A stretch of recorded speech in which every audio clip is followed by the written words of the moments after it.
All right, hey guys, happy Tuesday. I plan to spend about 20 minutes today talking about a couple of things. I know I said three, but it's two. A couple of things. I sort of rearranged what I wanted to say into two sort of major themes of what I'm seeing. I had four conversations with four amazing women today, and this is what came up in all of those conversations in one way or another. So basically, I'm breaking it down to two things that I see women doing with their money, their plan for their money, that isn't serving them. And even if you're sort of approaching this process of wanting to do better with your money, I think this will be really helpful, just as far as how do I take the next step and what should I be focusing on? What should I be thinking about when it comes to my money and making those improvements this year? Okay. So a couple of things first before I begin. Quick reminder that Fierce Girl Finances is closing its doors tonight. We start tomorrow.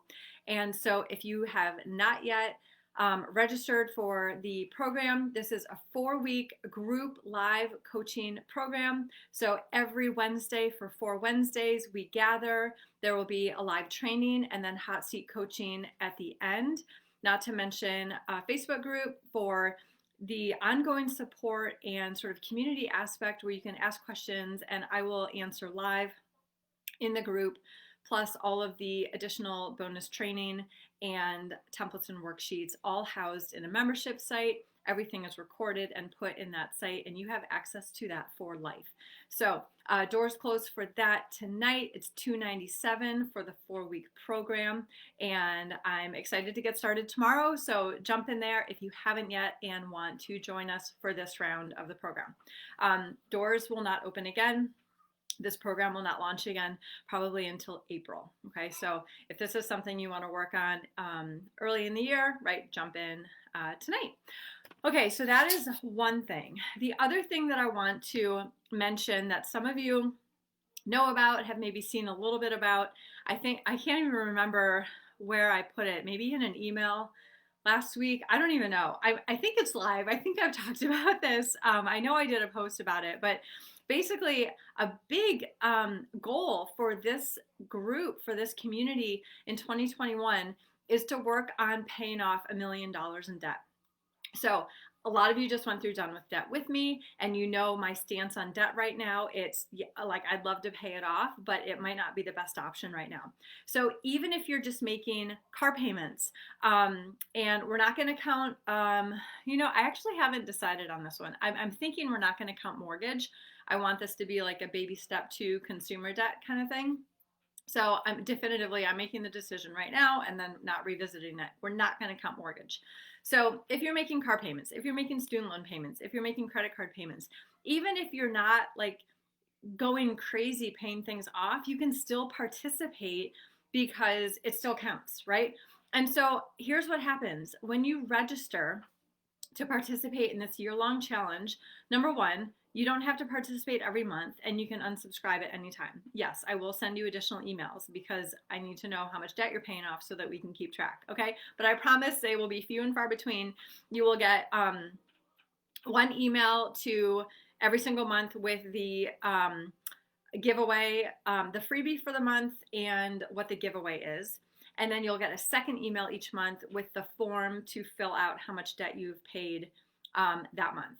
And I might even consolidate it into one email a month, which makes a lot more sense. I love how I'm thinking this out live right now and haven't done this already. But there's been a lot of other stuff going on. So it's good. It's good to talk this out. So I'll try to get it down to one email a month, where basically you are getting the form to record how much debt you paid off that month. So, you'll actually, those of you who want to register, you'll see where you can register this week. Once you're done registering, you will get an email saying, okay, welcome to the Road to $1 Million program. Here is the form to fill out how much debt you've paid off in January.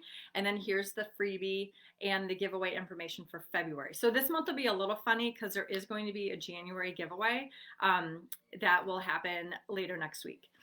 and I'll share the giveaway. I don't have it ready right now, but I'll share the giveaway next week. Okay, so all of that to say, join Debt Free, used to be called Debt Free Divas. Join Fierce Girl Finances by tonight if you want to participate. We start tomorrow. And if you are wanting to participate in the Road to a Million free year-long challenge, it's just going to be a really great, fun community way to support each other on our journeys. That information will be sprinkled throughout this week. Find the links and the posts in this group to register. And if you have given me your email, that'll go out to everyone to sign up. Oh my gosh, I'm going to stop talking about this right now. Okay. So here's what I see. Here are the two things that I see women, I said, right, like making mistakes around. But basically, this is what I want more of you to be aware of and to resist doing. Okay. So the first thing is not sticking to one process. And another way I could say this is not choosing a process and staying with it long enough to let it work for you. Okay. So what I mean by that, and this happened a few times today, actually on calls where women ask like, so what's best? Should I track my expenses monthly? Should I track it by paycheck or should I track it by week? I really don't know. Like, what's the best way? What's the best way? What's the best way? And what that translates to me is I don't have the patience or faith in myself to just pick something and try it and do it. When we are constantly seeking like the best thing, perfection, the magic bullet, like the secret sauce, whatever, the magic pill, all that, we are going to run ourselves ragged and we are going to run in circles. Okay. Now, I'm not saying that everyone who wants to know what's the best way to budget is doing that, but it's a pattern that I see, and I just want us to be careful with that. So if you are finding yourself in this position where you're like, gosh, I really want to do a cash flow plan, I really want to put together a budget, I really want to start tracking my expenses, and you've watched, 18 different financial gurus on YouTube, and one says, well, do it on an envelope and do it weekly, and the other one says, no, do it by paycheck and write it in a notebook, and the third says, no, do it monthly and use an app. Like, all of those are good options. Okay, all of those are good options. What is so important is that we decide to try one, right? Pick the one, decide, and then give it some time to work. Okay. So one of the things that I do every time I start work with a new client is say, okay, how do you want to create your cash flow plan? Like, what makes most sense to you? How are you paid? Are you paid on the 1st and the 15th, or are you paid every 2 weeks? Or are you paid once a month? Or are you paid weekly? Like, what does that look like? Okay, and then from there, what do you like? Do you like an envelope with cash in it? Do you like looking at your app? Do you like online banking? Do you like having everything mapped out in front of you? Like, what do you like? What are you going to look at? What are you going to go back to? And so getting really clear about what makes sense to you, what you actually, what you're attracted to, what is, what seems kind of exciting to you, like allow your gut to sort of lead you in that direction, and then be patient as you give it time to work. Okay. So if you decide like, absolutely, I want to budget for I want to plan out the paycheck. Okay. And you start doing that, right? And you do it for one paycheck, and something goes awry and you make a mistake and you think, well, this isn't for me. Like, I thought this was the right one, but I screwed it up, so it's not for me. And then you switch to something else. Like, I want you to give yourself permission to make a mistake and stick with that one that you chose, that one that you decided to use, that process that you decided to use. Now, if you try it for 2 months and you find that you're never looking at the envelope, like it just isn't working, like something about it, like mechanically, or just you just don't like it, you thought you would like it, you just don't like it, and again, like intuitively, like, oh, this is not the right one for me, then okay, let's try something else. But if every single time you make a mistake you think, this process sucks, it doesn't work, I'm going to try a new process, and you find yourself going down that hole of everything I tried doesn't work. Well, guess what? Every single one of those processes works. All right. The common denominator here is you not giving it time to work, or not making the tweaks necessary to make it work, or not having the patience or actually following through, right, to make it work. So let's be really, really intentional about picking, number one, picking the process and deciding that that is the one that we're going to utilize. And then two, giving it time to work. Okay. So that is sort of like, if there was like one thing that we all need to work on better, it's having patience and giving things time to work and following through. Okay. So that's sort of half of it. The other half of it, right? So one half is process. The other half is not sticking to one plan. Okay, so let's say you have your process down. You're like, I am doing, I'm going to switch it on you here, but let's say you're saying, I want to use every dollar and I'm going to track my month, whatever your month looks like for you. And again, this is different for different people, but I'm going to track my month, whether it's 2 pay periods or, all of February, whatever. Okay, great. So you're going to track your month. You're going to do it in every dollar. That's your process and you're sticking to it. Okay. Now we have to also follow through and stick to our plan.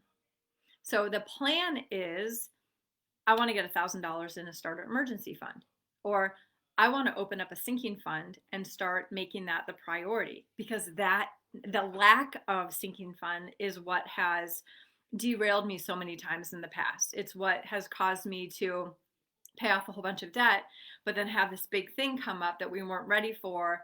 And now we're right back in debt again because we weren't prepared. Okay. So if the ultimate, like, big plan is financial freedom and peace and spaciousness and being able to move through things that are hard, right, financially, how do we get there, right? We need to have something step by step. Like, we need to start with one thing, focus on that, make that work, and see it through, right?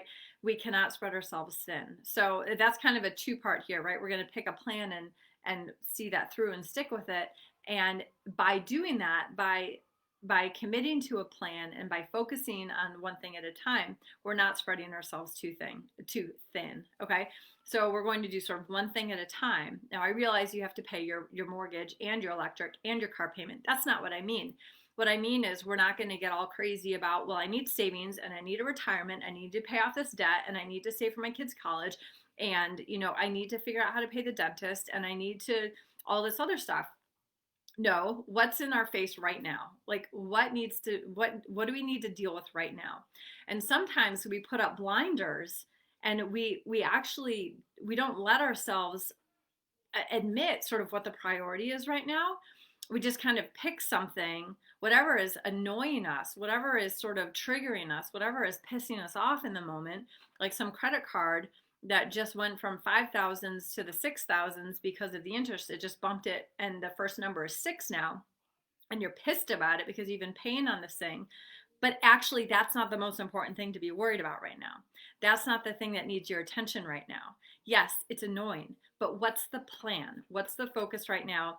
And what are you committed to doing that's over the long run going to improve your financial situation? And then knowing, well, when is this credit card? Like, when are we going to deal with that? When are we attacking that? Or when is that going to be the most important thing? Okay. So I know it is a lot easier said than done, right? I know this. And it's not just with money, right? That's not it either. This concept of having faith in a process and giving it time to work, it works across the board with everything in life. Okay. But I really want you to take it to heart when you're thinking about your money and about your plan for your money, because it's so hard for us to let things work when it comes to money, because things come up and we react emotionally, right? We react and try to deal with things as they pop up in our faces. And so we really need to get our, wrap our heads around what is the process and the plan that we're working right now, and being willing to prepare for things to pop up, right? And not having to be so reactive and emotional when they do. So that's what I've got for today. I wanted to keep it short and sweet. I think that's a message that is just really important. And the fact that it came up several times today, just, it made me want to come on here and make sure that I really made that like a simple message, but hopefully also a really helpful one for you all. So, last reminder, Fierce Girl Finances closes tonight, and Road to a Million is going to be happening all this week and next week. Your first chance to register and be eligible for the giveaway. I hope everyone has a safe and wonderful Tuesday, and I will be back live in this group next week. All right, talk to you soon, guys. Bye for now.